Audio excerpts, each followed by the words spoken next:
Hello everybody, I'm Bill Rabinowitz along with Joey Kaufman here at Ohio Stadium, where I don't think either one of us saw this one coming, Joey.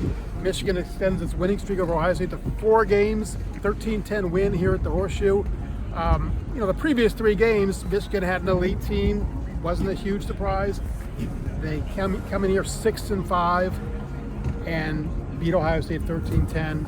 Will Howard throws 2 interceptions. Jaden Fielding misses 2 field goals. Ohio State's defense played well all game until the last drive, and another loss.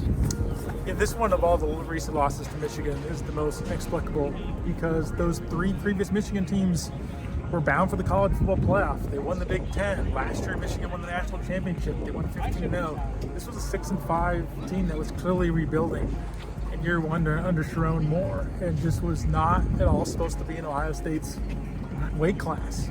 So I think that has got to be the most agonizing part for Buckeye fans. It's the first time since 1993 that they lost to an unranked Michigan team.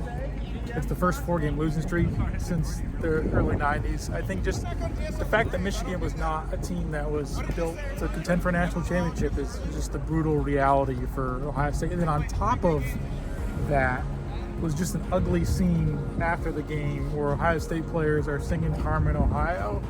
Michigan players run to midfield ready to plant the flag in midfield. They did that 2 years ago when they won in Columbus.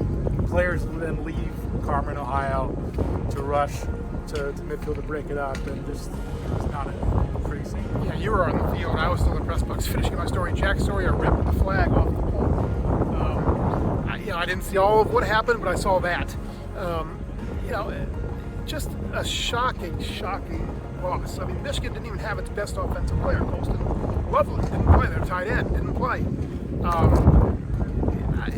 But Ohio State couldn't run the ball. I think they ran for 77 yards. I think 26 carries, and they kept going to it. 26 carries is a lot of carries when you're running into a brick wall. They had 1 scoring drive, 1 touchdown drive at the end of the first half, 75 yards, almost all through the air. Didn't score in the second half. This offense. And that is, I think, for Ohio State, one of the more inexcusable parts of the losses. You bring in Chip Kelly to call the offense, and they couldn't muster a single point in the third quarter. Or the fourth quarter, and they got set up pretty nicely in a couple situations where in the third quarter, Cody Simon gets in the face of Davis Warren, then he throws the interception to Caleb Downs, who just scoops it up before it hits the turf. Really good field position. Missed field goal. That was Caleb Downs. That was Caleb Downs. Yes. Jack Sawyer was in the end zone, or near the end zone. Yep. So I think that's just the sticking point is just you couldn't. And Michigan's first 2 points on the board, the field goal and the touchdown in the first half, came off a situation where they didn't have to pick the first down. Those 2 scoring drives only needed 5 yards before Michigan got into the end zone, and then got on the board with a 54-yard field goal.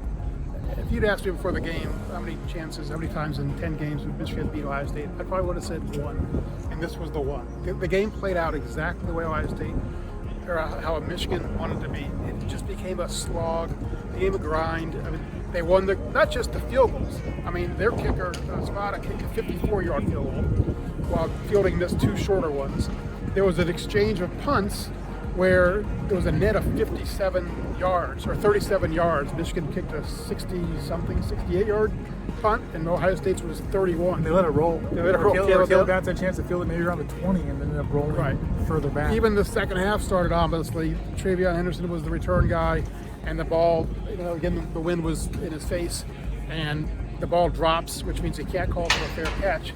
He ends up recovering at the 6-yard line. And they actually drove. There would have been, if it had been like a normal, 25-yard line, they would have been in field goal range, but they weren't. And so the field kicking game hurt them. This was just, you could just almost feel it. I mean, the crowd booed at certain points of the game. Yeah. There was real angst. You could feel it. I think Ohio State needed to jump on Michigan early, and they didn't do it. They got the field goal early, but that was it. The pick, it was essentially a pick 6, and 2 plays later they scored. That was devastating. But Ohio State had done this before. We've seen Will Howard throw a pick 6 against Penn State, got on 10-0. Hostile environment. Ohio State rallied and took the game over. Didn't happen today. They'd always been a great second half team all year. They were, I think, you looked this up, Bill, maybe a few weeks ago, but one of the highest third quarter scoring teams in the country and at 0 points in the third quarter. Only the second time it's happened all year, the previous time being Nebraska, and now, well, I would say it's in a tough spot at this point forward. They're still going to make the college football playoff. They finished the regular season 10-2 overall. They're almost likely, surely not going to make the Big Ten championship game, but we'll still should get in a large bid by virtue of 2 top 10 wins over Indiana and Penn State. But it's going to be a much tougher road to advance. And you question kind of the mindset of the team. I mean, how do you get over this? Is why this game, more than anything else, is why these seniors came back. So how do you regroup? How do you you're going to play a good team in the playoff, and are they going to show up to play? They were too devastated to even really address that today. They said they were at a loss for words almost, and so that's the challenge. And this will obviously bring up questions about Ryan Day's future. We don't need to go into that too much now, but just to say that it does. I mean, you could tell the frustration from the South stands late in the game. People were chanting some expletives at Ryan Day. When Ross Bjork headed up the tunnel, somebody yelled at Ross Bjork, AD, "We got to fix this, Ross. We got to fix this." So that's where I think a certain segment of the fan base is just losing 4 straight to Michigan is just not something that's happened in more than a generation. And this is the most painful of the 4, yes, as we said, by far, because of the fact that this was a loaded Ohio State team and not a loaded Michigan team, and it didn't matter. It was the same result. Well, thank you for watching.